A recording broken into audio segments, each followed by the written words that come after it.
Assalamualaikum warahmatullahi wabarakatuh. Bismillahi alhamdulillahi wassalatu wassalamu ala rasulillah. Bapak ibu rekan-rekan sekalian jamaah salat zuhur, azani wa azakumullah, alhamdulillahirabbil alamin. Kembali kita dapat duduk sejenak di kesempatan siang hari ini mengikuti kajian singkat ba'da zuhur insyaallah taala di setiap hari kerja di bulan Ramadan.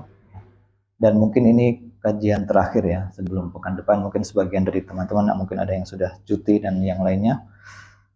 Kita masih berada di ayat yang ke-8 dan ke-9 surah Yusuf, yang di dalam ayat ini Allah Subhanahu wa taala menceritakan hasadnya saudara-saudara Nabi Yusuf kepada Nabi Yusuf, sehingga mereka merencanakan pembunuhan adiknya tersebut ya. Bahkan ingin dibuang dari rumah agar jauh dari ayah mereka.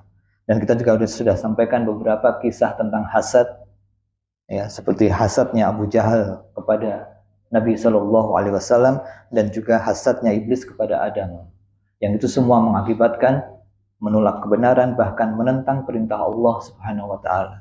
Dan memang di antara dosa-dosa besar itu pemicunya adalah hasad.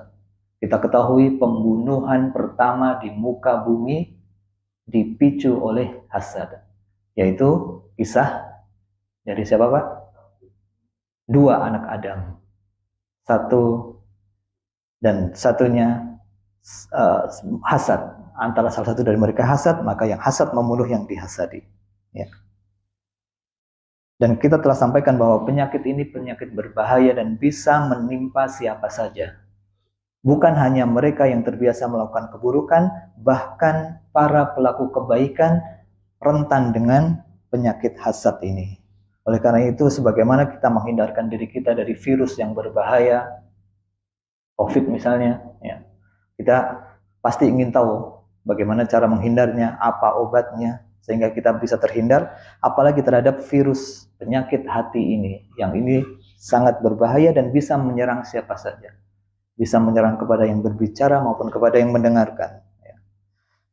Obat yang paling mujarab untuk melawan hasad, yang pertama tentu adalah minta kepada Allah, berdoa kepada Allah, karena Allah lah yang memiliki hati kita. Ya muqallibal qulub, tsabbit qalbi ala dinik. Wahai zat yang membolak-balikan hati, tetapkan hati kami di atas agamamu. Ini adalah doa secara umum agar kita diberikan ketetapan hati di atas agama Allah Subhanahu wa taala. Dan secara khusus ketika kita ingin agar hati kita bersih dari hasad ya, di antaranya doa wala taj'al fi qulubina ghil. Jangan jadikan di hati kami itu ghil ya, yaitu dengki, hasad. Ada penyakit dalam hati kita terhadap saudara kita sesama orang yang beriman. Dan Allah lah yang bisa melakukan itu semua. Karena kita sendiri tidak bisa menguasai hati kita. Betapa sering pagi hari kita semangat berangkat ke kantor, tiba-tiba di kantor itu moodnya hilang, semangatnya hilang, uring-uringan. Siapa yang melakukan itu semua? Kita tidak bisa mengendalikan hati kita. Oleh karena itu dalam beragama tidak boleh mengikuti perasaan, karena perasaan kita tidak bisa jadi patokan. Demikian pula dengan keinginan kita untuk menjaga hati kita agar bersih, mintalah kepada Allah dan sering minta. Dan doa tadi yang muqallibal qulub tsabbit qalbi ala dinik, itulah doa yang sering diulang-ulang oleh Nabi Shallallahu Alaihi Wasallam. Padahal kita tahu Nabi adalah manusia dengan hati yang paling baik. Bagaimana dengan kita? Tentu jauh lebih sering mengulang-ulang doa tersebut. Setelah doa, kemudian pasti usaha. Dan usaha terbesar untuk bisa terhindar dari hasad adalah dengan belajar, dengan mengetahui apa itu hasad, bagaimana hasad itu muncul, dan apa dampak buruk dari hasad tersebut. Ya, yang dengan hal seperti itu mudah-mudahan kita jadi lebih terarahkan untuk bisa menghindari penyakit hasad tadi. Di antara dampak buruk hasad adalah secara tidak langsung orang yang hasad itu menolak takdir Allah Subhanahu wa taala. Ketika kita bersama teman kita memulai karir dari nol, berjalannya waktu, kemudian teman kita melejit lebih dahulu, karirnya lebih naik terlebih dahulu, kemudian ada perasaan tidak suka dalam diri kita, secara tidak langsung itu mengatakan bahwa takdir Allah itu salah. Ya Allah, seharusnya yang naik jabatan itu bukan dia, tapi saya. Ya Allah, yang seharusnya bisa punya mobil itu bukan dia, tapi saya. Sementara Allah memberikan nikmat, menetapkan takdir, bukankah itu yang terbaik? Dan Allah menetapkan semuanya di atas ilmu dan hikmah. Ketika Allah menetapkan sesuatu, kemudian kita tidak menerima takdir tersebut, berarti kita tidak menjalankan konsekuensi iman kepada takdir. Sementara itu adalah salah satu dari 6 rukun iman yang harus kita yakini dan kita penuhi konsekuensinya. Dan di antara dampak buruk dari hasad adalah pada hakikatnya hasad itu hanya menyakiti diri sendiri dan tidak akan merubah situasi. Kita hasad dengan teman kita yang mempunyai harta lebih, misalnya mempunyai rumah lebih atau mempunyai hal-hal lain yang tidak diberikan kepada kita. Ketika kita hasad tidak akan merubah kondisi orang itu. Dia tetap dengan kekayaannya, dia tetap dengan kemuliaannya, sementara kita semakin meratapi diri dan semakin sakit sendiri hati kita. Oleh karena itu hasad pada hakikatnya akan merusak diri orang yang melakukan hasad tersebut dan tidak akan merubah situasi. Dan yang terakhir, ada sebuah hadis terkait dengan keutamaan orang yang bisa menjaga diri dari hasad.